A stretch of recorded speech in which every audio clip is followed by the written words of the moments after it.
Halo anak-anak, selamat datang di pembelajaran Bahasa Indonesia. Pembelajaran kali ini kita akan belajar mengenai menyusun cerita pendek. Sebelum kita mulai pembelajaran kali ini, jangan lupa subscribe, like, dan komen.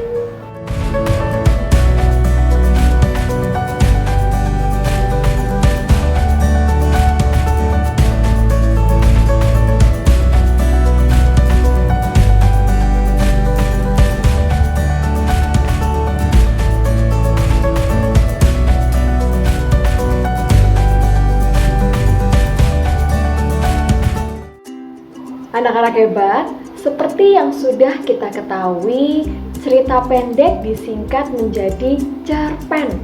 Cerita pendek adalah salah satu jenis prosa yang isi ceritanya bukan kejadian nyata dan hanya dibuat-buat.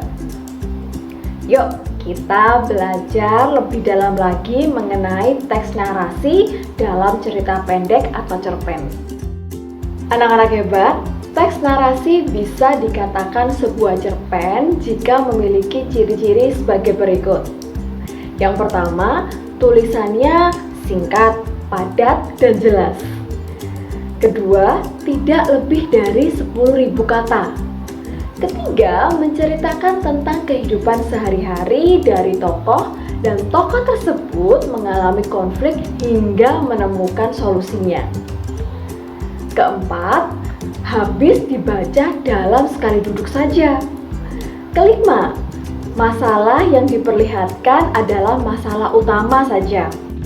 Keenam, penokohannya sederhana, tidak terlalu mendalam. Ketujuh, memberikan kesan mendalam bagi pembacanya. Dan yang terakhir, kedelapan, alurnya tunggal dan lurus.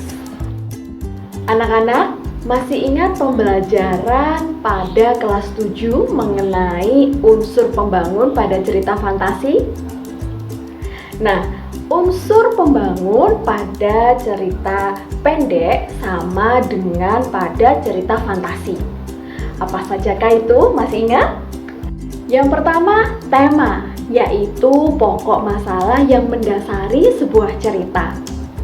Yang kedua, alur atau plot, yaitu jalannya cerita tersebut. Yang ketiga, penokohan, yaitu watak atau sifat tokoh cerita. Keempat, latar, yaitu tempat, peristiwa, waktu, suasana pada cerpen. Kelima, sudut pandang, yaitu cara pandang seorang pengarang pada suatu peristiwa dalam cerpen. Biasanya terdapat dua sudut pandang dalam sebuah cerita, yaitu sudut pandang orang pertama dan sudut pandang orang ketiga.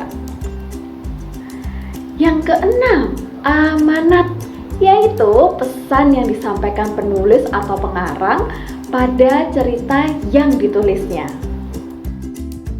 Anak-anak, ada beberapa hal yang perlu kita perhatikan saat kita akan membuat cerpen. Apakah itu? Ya, hal yang harus diperhatikan adalah struktur teks pada cerpen. Ada satu, orientasi, pengenalan tokoh dan latar. Kedua, rangkaian peristiwa, jalannya cerita. Ketiga, komplikasi, terjadinya masalah konflik, khusus pada cerpen, masalah yang timbul tidak banyak atau bercabang. Yang keempat, resolusi, pemecahan masalah dari semua konflik-konflik yang timbul. Anak-anak hebat, mudah kan materi kali ini? Untuk mengetahui pemahaman kalian, yuk kerjakan tugas berikut.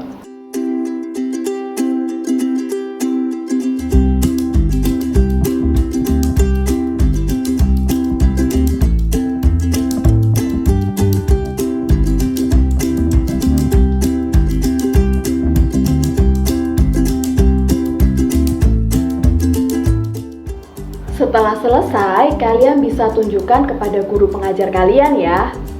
Nah, Jika masih ada pertanyaan, silahkan kalian bertanya kepada guru pengajar kalian juga ya, atau kalian bisa komen di bawah. Demikian pembelajaran kali ini. Ingat, tetap sehat, taati protokol kesehatan, dan generasi muda bangga berbahasa Indonesia. Sampai jumpa.